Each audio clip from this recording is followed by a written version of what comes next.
All right, what's up, everybody? It is Dom and Drew, and we are here for Survivor LU Season 2 at Odds finale recap episode. We started out with 18, is that correct? 18. We start out with 18. We are down to 1, and we are joined by one of our final 6. By the winner, Melanie. Yeah, we're not quite there yet, but we are joined by one of our final 6 in that finale, Melanie, who was our, spoiler alert, final 4 robbed goddess of this season. Melanie, thank you so much for joining us today. How are you doing? I know it's been it was filmed in 2020, so it's been a heck of a 2 years for you, finally seeing everything come to fruition. What does it feel like to kind of finally be here and discussing what happened 2 years ago? Yeah, thanks for having me. But yeah, it's been a wild ride, I guess. It's like, I think when it first started airing, I was like, I don't want to watch. It's just weird watching yourself and like seeing like, what was I doing?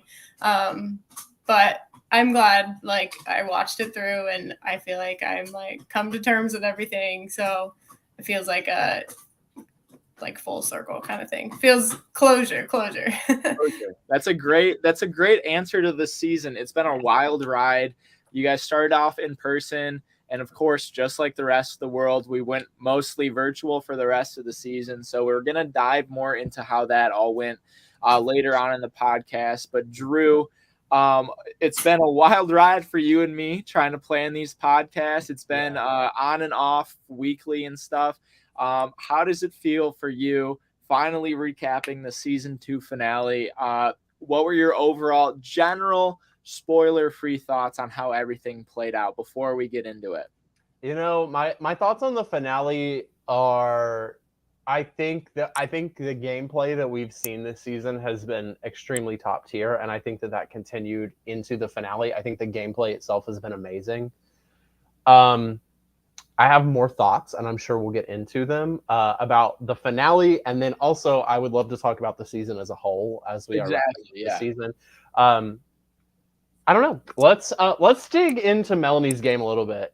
Exactly. I do want to point out we may have some other contestants in and out, hopping in, hopping out, but right now we have Melanie, who is the only person who has joined us today that has actually played mostly the full game. She got eliminated at Final 4. She started out on the all-girls tribe back in episode 1. What was that tribe called? Tiwi? Tiwi. It's been a minute. Tiwi. It's been a minute. But now we are here, Final 4. Melanie, I just quickly want to start off with just asking, what led you initially on this journey to apply for Survivor LU season? I'm about to get red, and I'm ready for it. It's okay, Melanie. You can tell the whole story. Honestly, I wasn't even gonna but thank you for bringing that up, Drew. So yeah, I saw flyers all around campus, and I grew up like loving Survivor, and I don't think I had like watched it again in like my adult life, quote unquote.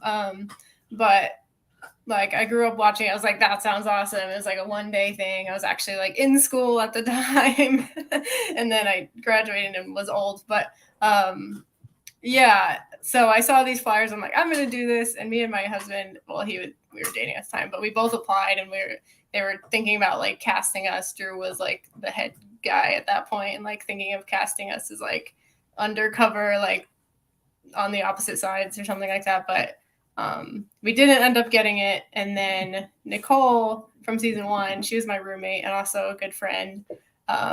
So that's how I like found out about it again. And at that point, like that was my last semester, I think. And Derek was like, what about next semester? And I was like, sure. So yeah, that's how it happened. But yeah, thanks, Drew.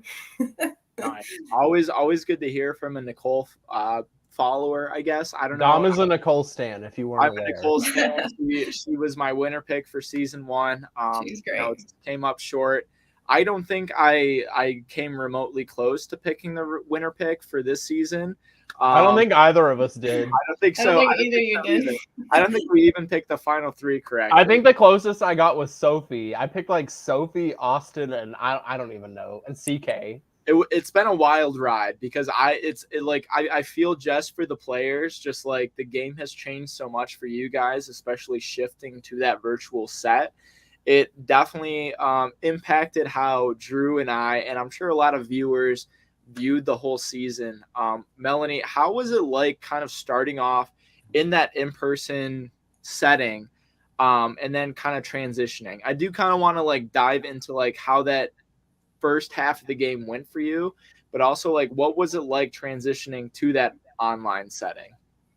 Yeah, it was definitely different. There was a point where we didn't know like if we were going to go back. It was like maybe a month in between like being in person, and we didn't know like if we're going back, like students were coming back to campus, like we had no idea. So like it's been a month and they're like, we came up with this virtual idea and we're going to do it, and we're like, sounds good, and we were like all on board. But yeah, it was definitely different. So like the way tribals were, there was 3 in a row on like one day, and then the next week there was another 3, so you literally had like 20 minutes in between tribal and like the next challenge, or the challenge and the next tribal. So it was just like chaos. But it's definitely an adjustment, but it was fun still.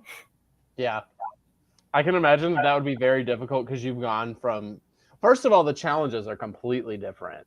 Like, I don't know how that was for you guys. Like coming up with challenges to do in online games is tough. But you guys handled it well, and the gameplay did not stop being amazing. Yeah. Maybe some of the strategy footage that we saw was a different story, but the gameplay itself was crazy still, and I loved it. Yeah, from what we saw from our perspective, it really didn't emphasize how much work you guys were putting in behind the scenes. I felt like we saw a lot of like just those like general confessionals about where like your head was at and stuff. But from everybody that we've had on up to this point, I feel like there's so many conversations that happened behind the scenes that didn't get aired, that kind of eventually led to the results that we have seen, not only culminating to the final 6, but ultimately like who won. So Melanie, I guess the question is how do you think your game kind of like formed or transitioned from that in-person game to online? Because I feel like in person, we kind of saw you, at least from the viewer's perspective, correct us if we're wrong, in the first half of the game, we kind of saw you take like that back seat and kind of like roll with the punches a little bit. Like you were kind of like the silent, like assassin, like moving with the flow of the game.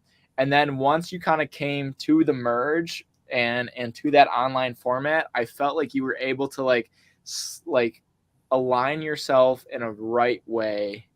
Let me say what Dom is not saying. Dom wants to know how you feel about your edit and if it was accurate. I guess that's what I'm saying. But at the same time, that's what I'm reading into. It was like the first half of the game. Like, was there any switch up, like edit wise, or I guess, do you feel more comfortable on the online version rather than the in-person version?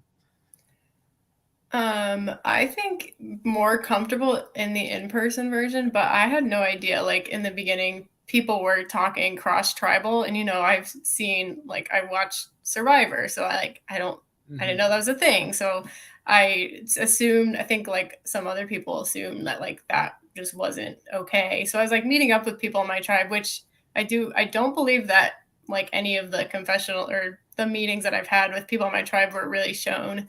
And I did do like a good amount of like, meeting with people. And for some reason I was just like an outcast, and that's okay. That just happens sometimes. And I think it like was the point that I found out that like I'm such an outcast that like I was like, okay, something needs to happen. And that's like kind of like at the merge around that point. And then I just like made the switch of like, I'm gonna actually like get moving because I need to talk to people right now. That's completely fair. I feel like from outsider looking in, you were allowed to have like more conversations, at least behind the scenes, because looking back to my experience with COVID, you really don't have like a lot of like busy time at least. Mm-hmm. So I felt like you were able to have more of those conversations. Did you find that to hold true during like the I don't know, virtual part of this? I know you guys said that you had like 20 minutes between like, you know, challenges and tribals and stuff, but did gameplay build, did bonds build during that like time period? Yeah, I would say so. I mean, it definitely was harder, like not being able to like meet in person. And so like it was just like that different like barrier having over the phone, but not over the phone, you know what I mean? Like over Teams or whatever we use. But I think sorry, my dog's like whining and he's distracting me. But yeah, I mean, yeah, it was different. So it wasn't like quite the same, but I don't know. Yeah, if that makes sense. I mean, it was like a nice thing to do. Like during COVID, you know, you're locked in your house all day or whatever. It was a nice, like, okay, I get to talk to these people and like strategize and like plan their demise. But so it was a fun thing to do. Yeah. Yeah. Yeah. Interesting point. I like the plan their demise was kind of like a trigger for me, like because we kind of saw you being like kind of from the edit. If we're talking Drew, just laying it all out there from the edit, we kind of saw you more go with the flow. Was your moves kind of more like planned and being like, yeah, I have to vote this person out to like get here, or were you more going with majority to a point? Because at the end of the game, I kind of found you making more of these like cutthroat decisions, at least from like I remember watching it and being like, oh, Melanie voted for them. Like that was the vote that sent them home, you know, like that was kind of from my perspective. Were you always playing with that mindset, or was that like, you know, throughout the game, or was that, you know, buried in the edit, I guess? I think it was like a little bit of both. Like I didn't feel super tight with like anyone. I mean, I made this alliance like at the merge and like that helped me. But like at some point I was like, okay, I just need to get rid of whoever I think was the biggest threat at the time. And that's kind of what like flipping on Jay High and then like Idris, that's kind of like what that was about. And then also just like I always knew where the majority was going to be, which is like a really like important thing in Survivor. And like I wanted to be with the majority. So if I knew like this was going to be the majority, of course, I'm going to probably stick with that. But yeah, I did want to aim for like the bigger threats and not really like think too much about, oh, who will it hurt? But that was kind of, I think, like something that I didn't think about enough is like, okay, who will I be making mad? I will say that it seems like a pretty recurring theme through this season has been going after the, not necessarily the power players, but like the bigger, louder players. We saw that as early as, you know, going after John, going after Jacob, going after CK, Delaney. Like we constantly saw through this season, I feel like the louder or bigger in your face players being gone after, with the exception maybe of Ethan, which I think greatly helped players like you and Chadwick and Hallie, who we saw make it, and Victoria even, who we saw make it a lot further by, you know, laying back into alliances and relationships that you guys had formed. I think, I don't know, was that your experience? Is that something you felt like as you were playing? Is that something you felt? That it was just like the bigger players that kind of... The bigger players were the ones being targeted, and the people who were going more under the radar were the players making it further and better positioned.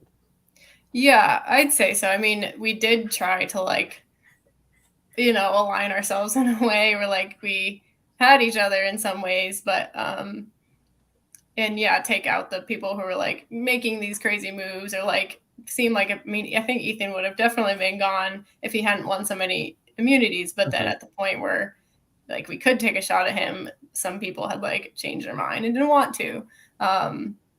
So yeah, I think it was like that kind of was the mindset of it. I do have a question for you, Melanie, and this was one of the biggest questions that I wanted to ask, or not biggest, but like I just want to know. Okay. So had you guys cut Ethan at 4 and the final 3 was you, Hallie, and Chadwick, who would have won? This is, yeah, I was asked this last night, but I am not sure. What I kind of think is that like now I feel confident in being able to explain my gameplay, and I feel like I would have been able to like make a pretty good case for myself. But back then I was just not in like this state of mind of like being able to do that. So I think Hallie probably would have won just because she's like, I'm super loyal and she didn't make anyone mad, whereas everyone hated Chadwick clearly. And which I feel like I did a lot worse than him. Like I did a lot more like I don't know, cutthroat things than he did, and he got a lot of hate. So I don't know what would have happened if I was there. I mean, yeah. I wasn't on CK's bad side probably, so that was like its own thing. But well, yeah. We heard how CK in his jury questioning went for it, so who knows what he would have had in store for you. I know, that's what I don't know if I at that point in my life been able to defend my game in the way that I could now, maybe. it was kind of an interesting jury from what I like experienced watching everything. And before we get into like that jury questioning and kind of insight onto how everything played out, I do want to kind of go to our comments. Chadwick is tuning in right now. He's not with us tonight. He wants to say Melanie was cheated, and dadgum Chadwick scammed her. Whatever that's alluding to. We'll get to future in the podcast. But Derek also wants to tune in and say, put Vincenzo on the we want his input on how everything went. But yeah, I guess what the next question leading into the jury questioning, what was the time period in between you getting voted out and that jury questioning? And did you kind of like have time to recoup and understand where the game was at and talk to the other jury members? Or was it just like, all right, Melanie's voted out, we're going straight into tribal council? Yeah, no, there was like maybe 5 minutes. It was like I got voted out, and then like I don't even know if there was any time or if it was just like I think someone texted me from the jury and was like, "Oh, you look nice," and that's like all the contact I had with the jury. So yeah, it was very, at least what I remember, it was very minimal. Okay, that's kind of funny, actually. Yeah, I don't know how much insight you'd be able to provide with that, where the jury's head was at going into the tribal council. Did you have any read on where their heads were at, or was it like, this is what it is, our final three? Yeah, no, I had no idea, because I don't even know if I was put in like the jury chat once I got voted out. There was like, maybe I was, but at that point. How soon was final tribal after you got voted out? What did you say? How soon was final tribal after you got voted out? It was like 5 minutes. 5 minutes. Okay. Sorry, yeah. I just wanted to make sure I heard you correctly. Yeah, it was. I think. I mean, I could be completely wrong, but I don't remember being able to talk to anyone or like have any jury talks. I know everybody changed into their like final tribal. Oh no, that's right. Yeah. Everybody changed before because you were wearing the same thing. That's right. Yeah, that's what I remember. I was like, we were in the same thing. Yeah. Yeah. Interesting. So I didn't get any jury input. Have you talked to like the jury at all since you've been out, or like has there been much post-game discussion, or was it like, spoiler alert, Ethan won, all right guys, have a good summer, like that's it? Like how was the post-game been, at least for you? Have you guys been in contact at all? I've been like, some people still live in the area, and I still like see some people like I don't know, at Derek's game night, or like here and there, just doing other games. Yeah, we did. So before season 2 came out, I hosted a one-day Amazing Race game, and literally I had no idea who was on season 2 or anything. And so Melanie and her husband Vincenzo are a team. Sophie is on another team, and then Victoria and Delaney are partners. And so they all like walk into the room and they're all hugging each other. And I'm like, you're like, I did not realize you all knew each other. Oh no, we're cool. I mean, I think we're cool. But yeah, afterward we had like a long like Zoom talk with everyone, but like I've seen them since, and I think we're cool.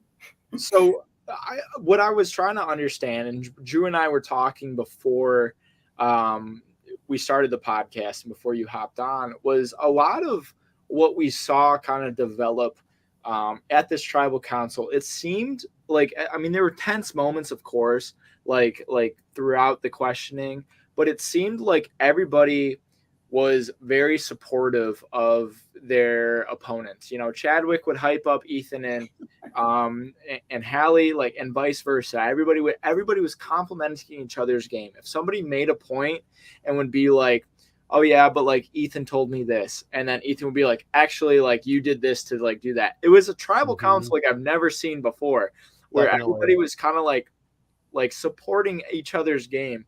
Do you attribute that to just like the camaraderie that the cast had up until that point, or was it just like kind of like the transition onto online?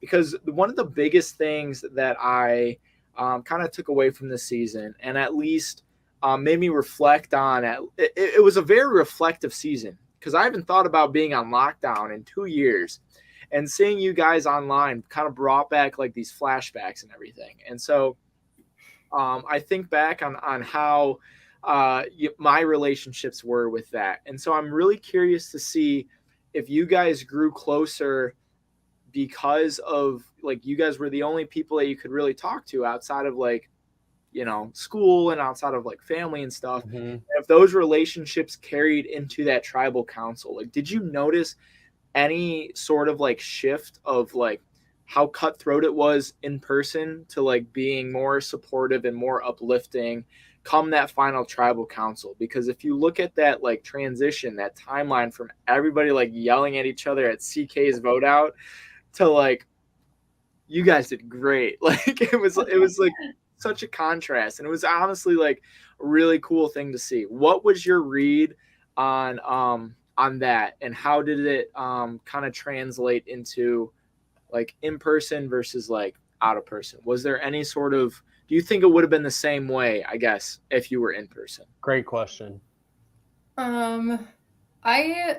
a hard question. I think like ultimately everyone in the final three, they're just all nice people. And I think that was a lot of it. And they are nice people. They're not gonna, for the most part, like be a jerk to each other. And I think that's just like who they are. But I do think like a lot of it, yeah, probably online, especially Ethan and Hallie, I know grew really close in that last like whatever weeks.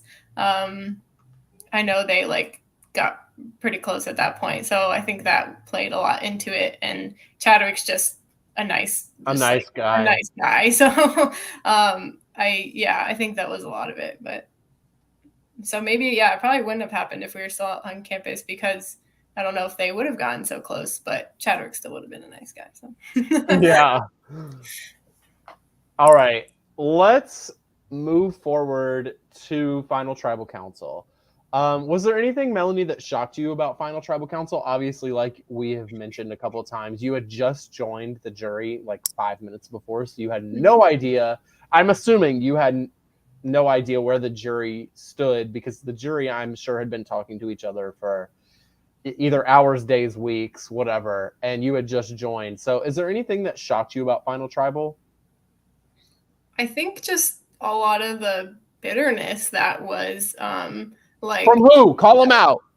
Call them out. Okay, honestly, I don't remember. I just remember CK, but I know there was some other. Maybe J High was bitter, but I didn't watch all of the last.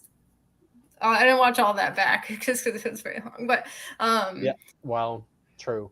But I did see part of CK's, and I just remember CK just being very mad, which is like that's what it was. And I didn't expect that, because like one, I didn't talk to them beforehand really, and I didn't know that they were all bitter. But like I was just voted out, and I had no bitterness, and like these people had like, you know, weeks to get over it. So I thought maybe like I just wasn't expecting that at all. But I mean, yeah.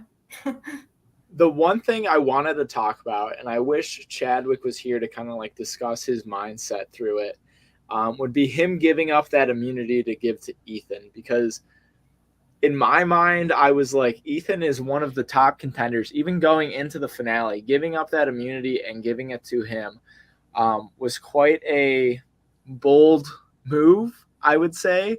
But yet everybody, it seemed like almost everybody on the jury was like, that's a good move. Like, we respect it. We do all that. Like, I was surprised no one really had anything negative to say about it. What was your reception to that move? Because that was an interesting take. Everybody kind of took that as like man of his word, like goes for it, yet he still receives 0 votes. Like, how did that kind of play out? Is that like the dumbest move in LU history? I mean, out of these 2 seasons thus far, like, how did you interpret that move?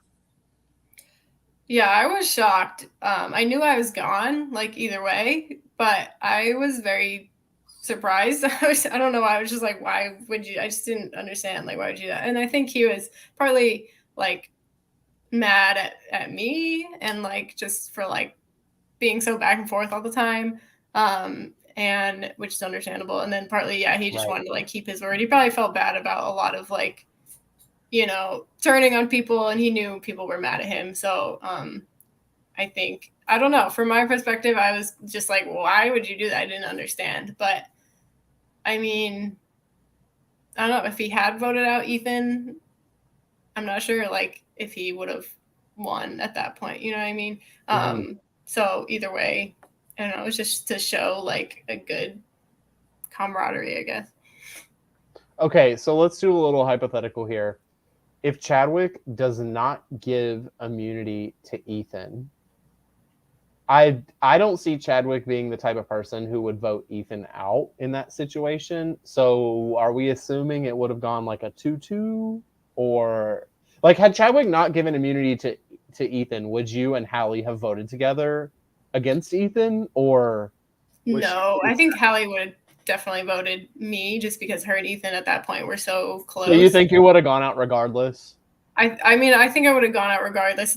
Chadwick did talk about maybe like flipping, and like me voting with Ethan with me, and like maybe trying to get Hallie, but that just didn't end up happening. And yeah, I don't think Hallie would have. So it might have went to like, I don't know, fire making challenge. But epic online. Yeah, I don't know how that would work, but I kind of didn't see it as like any hope at that point. I knew that was like gone either way. All right, so we get through final tribal, we get through the questions, we get the vote. It's a 6-3 to 0, I believe, right? Or was it 7-3? 7. It was either 6 or 7-3 to 0. It was 2-3, yeah. And Ethan wins. Hallie is our runner-up, and Chadwick is a 0 vote finalist. And before we go any further, I need to issue a public apology to Hallie. Hallie, I have never in my life met you, but I owe you an apology, because in our preseason coverage, I said, and I quote, "Does Hallie have social skills?" It turns out Hallie not only has social skills, but also has strategic skills and can almost win a season of Survivor. And I think very possibly, had Ethan been cut after Chadwick's awful move, that Hallie could have been the winner of the season.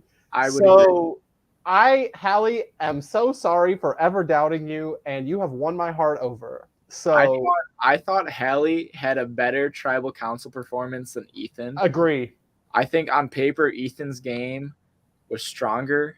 I think Hallie at Final Tribal explained every single one of her points the best way that she could. Yep. I was fully expecting, going to the reading of the votes, that Ethan lost, and seeing that kind of surprised me how the outcome turned out. But I don't know. I don't know what I said about Hallie in the pregame. But I know throughout the season, I have kind of been bumping her up in my rankings. But Hallie, I don't know if she's popping in tonight. I don't know if she's not. I would love to speak with her, because like, seriously, she came in not really knowing like what Survivor really was, just that her parents liked it from from what I recall. Yep. And she came in and played one heck of a game. And I do want to give credit where credit's due, because playing, like, her whole point was playing like this loyal game. And I felt like that came up a lot during Tribal Council, was everybody was kind of referencing like playing like this loyal, like people valued that. And her being able to not only perfect that and make it as far as she did is admirable in and of itself. Like she played an outstanding game, and that is a top tier. Like, you know, I would rank that like top 5 at least in what I've seen in Survivor LU thus far. Probably number 3 over Nathan and I think she played the third best game. Nathan, really, Ethan, and Hallie. As much as I love Nicole got bumped to number 4. I think you're forgetting about Robbed Queen Sophie, but Rob Queen Sophie, we can get to Rob Queen Sophie, but I seriously think she killed every single aspect, and I respect from somebody who hosts their own live games and like sees people kind of come into their own during those games.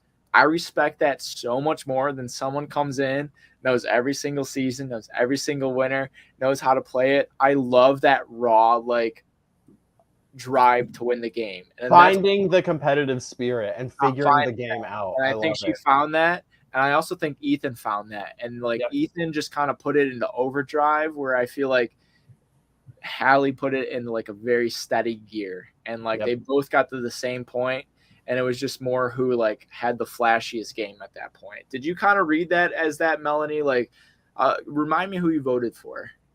I voted for Ethan. Yeah. Ethan. Did you kind of see that? Was it more like a more flashy game, or was it more like under the radar for was it like a toss up in between the two? Or were you pretty set on Ethan going into the final tribal council? I was set on Ethan. I don't think much final tribal would have swayed me otherwise, but yeah, I just think that, you know, he was on the bottom for so long, and he was able to like worm his way through so many times that like it was just, there's no question in my mind. But yeah, I do think Hallie played a really good game. I agree. Let's kind of move forward for a minute, Dom, into our thoughts on the season as a whole. It's possible that we do another one of these recaps where maybe we have some of the other final 6 join us. But let's talk about the season as a whole real quick. Dom, thoughts, not comparing yet, season 2 to season 1. What were your thoughts on season 2? I thought season 2 was a relatively strong season. I thought the cast as a whole came, and they were all like, they came to play, like regardless, except for your winner pick, Madeline. Still waiting for that Edge of Extinction to come into play right now. But I felt like I seriously felt that you guys all came to play, and each episode was kind of like a roller coaster. I feel like it's a double-edged sword, because I saw so much in the edit, and I would think one way, and then I'd hop on these recaps and think a completely different way and understand where a lot of mindsets were at, and seeing where your thought processes came from. And so I think I've kind of been like brought into a bigger loop of how things actually played out, and all that. And I don't know, I just really like season 2 and the entire cast that came with it. Like, you guys came up, you showed out, you survived not just the game of Survivor LU, but a pandemic, and still persevered through it. Melanie, like, honestly, like, you came and like made it to Final 4 playing an online, like you transitioned from an LRG to basically an ORG.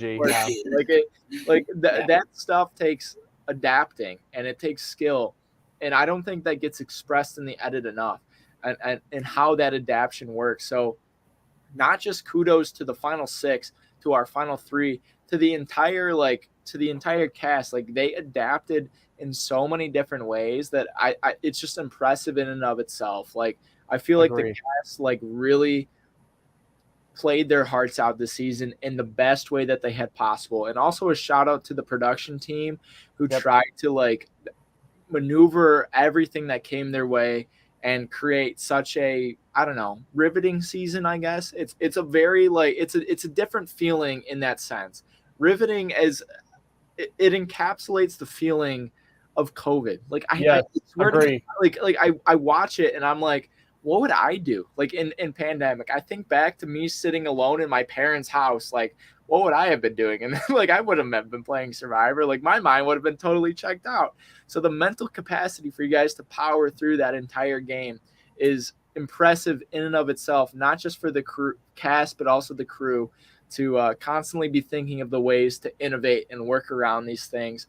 So I feel like as a whole, it's a very impressive season on a human feat. Like, you guys like seriously came out swinging, and looking back, I think this is a piece.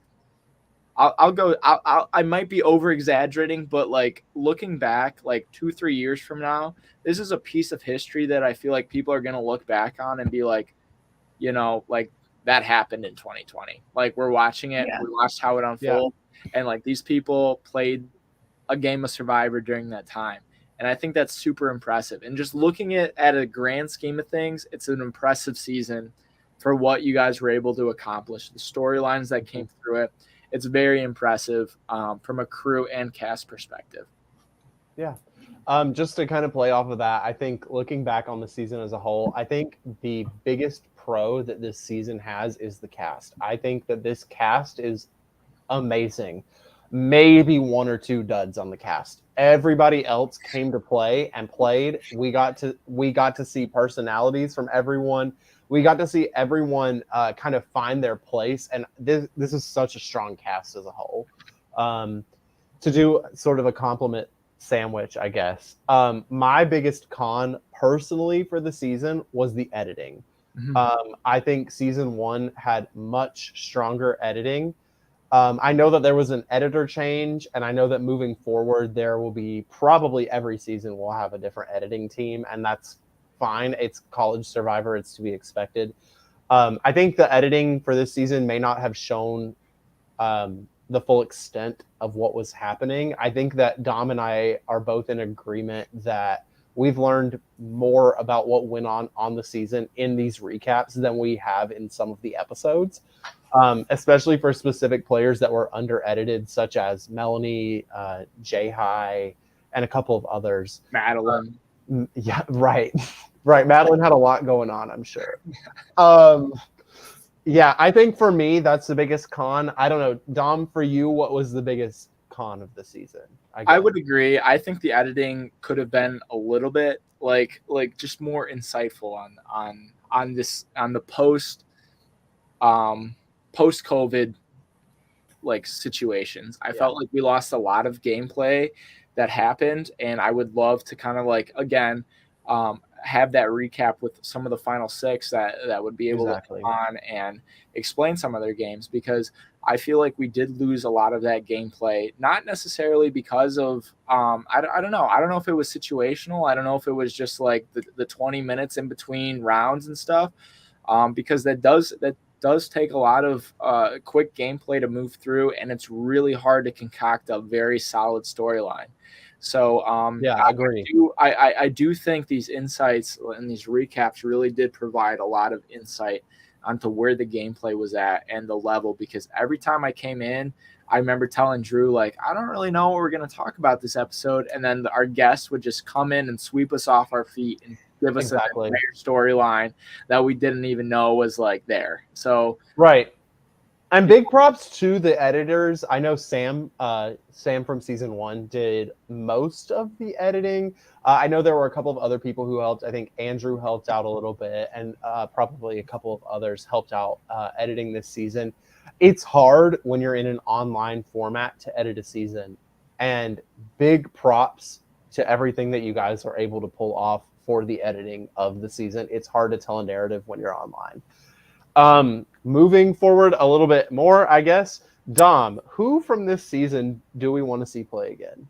I seriously want to give every single person from that merge a second chance to play in person. Like, I feel like a lot of people's games might not have flourished the way that it would have in a in-person setting. I feel like Delaney is one that got stifled pretty quickly, just because she, like, wasn't able to maybe talk to as many people as she might have been used to, or can have that like week in between to be able to like formulate a plan. She is one of the top players I feel like deserved to be brought back. Put CK and Delaney on another season together. Oh yeah, like have that cause chaos. That's like, give us an Island of the Idols. Give us Edge of Extinction or something with CK, Delaney, Madeline, and Andrew or somebody. Like give us what the viewers want. Yeah, but and Garrett from season 1. I seriously do think a lot of people's games might have been stifled from that switch to online, and again, that goes to a testament to how our final 3, and not even just our final 3, but the way our final list and a final 6 were able to adapt to these situations, because it's an impressive game switch to doing that online. But I do think Delaney is one of the people I want to see back. Of course, we have CK. I feel like if he ever were to come back, he'd have a massive target on his back. Probably from what we've seen. I want to give Austin a second chance. I know he said he's pretty much done with Survivor, but just watching him was fun. A lot of our early jury members I want back, and I think you're forgetting 2 very important people. I don't want to get to our final 6 because I feel like our final 6 are just like a solid group in and of itself that I can just say the final 6 just bring back onto the screen, because they adapted to this stuff. I wanted to give a shout out to our early merge boots that didn't really get that chance to kind of run and move in the game. So yeah, that's kind of where my head's at with that. I would love, of course, to see some of the, I guess, not necessarily bigger names, but I guess louder names from the season another chance. I would love to see CK and Delaney play again. Obviously, I'm a Sophie stan. I would love to see Sophie play again. Hallie, I think, would be great on a return. And there are a couple of people who are maybe quieter, I guess would be the word, on the season, who I think would be interesting to see play again. I think Melanie is one of 3 that come to mind immediately. I'd love to see Melanie play again. I'd love to see Jacob play again. And I would love to see, who was the other name that I had? There was one. I'll say I'll love to see John play again. John was great. A mess. I love it. Yeah, I love John. A mess. I can't remember who the other person was that I was thinking about, but there were 3 that I was like, oh, they're quieter. Bye, Dom. I guess he lost internet. I don't know. So Melanie, my next question for you was going to be, without spoiling anything that happens in any future seasons of Survivor LU, would you do a semester-long game again? At this point in your life? At this point in my life, yeah, sure. Why not? Why not? They're fun. They're fun. I'm sure. Have you ever played a one-day game before? Does the Amazing Race get? No. No, I haven't. I have not. Yeah, I think I've never experienced a semester long, and you've never experienced a one day or like a week long game. So I think it'd be interesting to compare those experiences. So I definitely want to. I think we need to have another one of these with the final 6, because a few of them I think have experienced the one day games. But what was my next question that I have on my list was, actually, let me check. What was your favorite part of the season? What was the best part of the season for you, and why? Oh man, it was hard. Honestly, it was a hard season for me. It was just hard for me. Like, I don't know. I just felt like bad. I voted, a lot of people out. I flipped so many times, but and I felt bad. So it was a hard season for me. But honestly, my favorite part was actually making like connections, because, in the beginning I was kind of like, I was definitely an outcast, and like making like, connections with these people that I was like, yes, this is an alliance. I've always wanted an alliance because Survivor. But so that was probably my favorite part, just like knowing like I'm a part of something, we're voting together, it's awesome. And the challenges, I love challenges, but probably before the pre-COVID challenges. But yeah. Right. And Melanie, you're still relatively active in the Survivor LU community. So without spoiling any future seasons, what can we look forward to moving forward with Survivor LU? How do you without spoiling any future seasons answer that? That's your call. I just asked the questions. We'll just have to wait and see. Maybe you'll get to see some of your picks again. Maybe not. Oh, Madeline. Yeah. Madeline and Garrett for team captains on season 7. That's what I said. want. Garrett. Damn.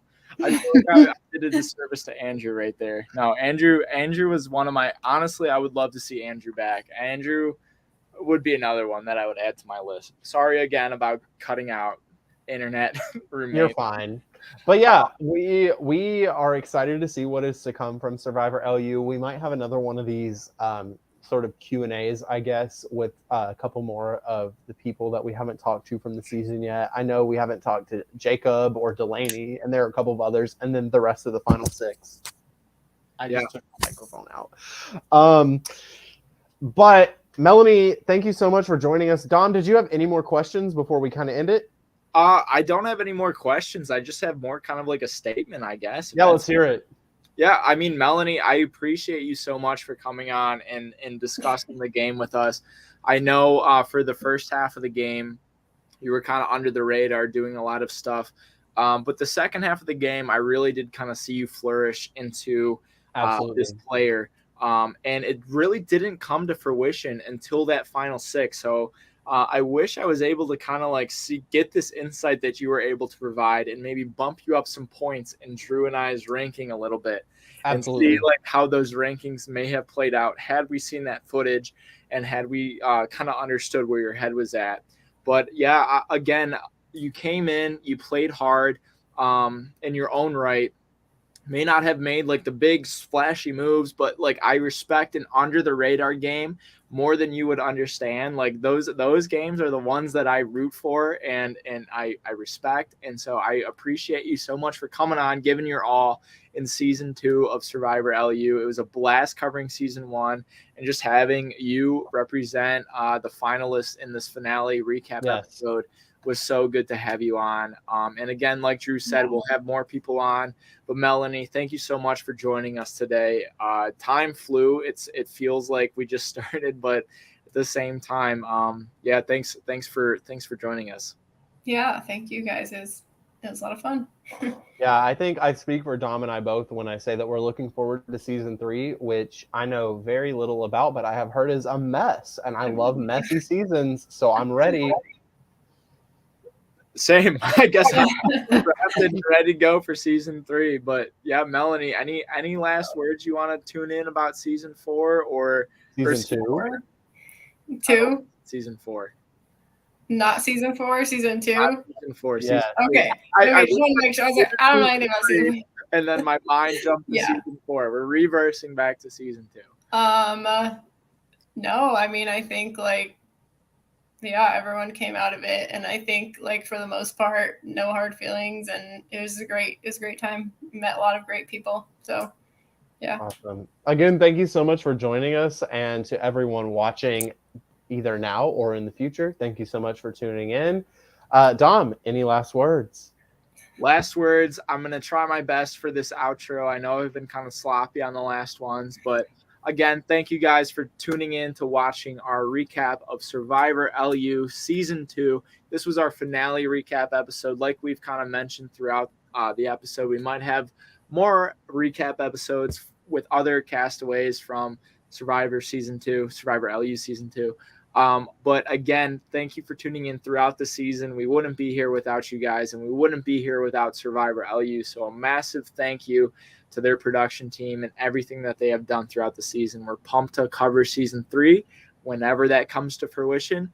But until then, Dom and Drew, and for now, Melanie, signing off. Happy Wednesday. And you may see us in the near future with another recap episode. But until then, enjoy your night. Have a good night. Good night.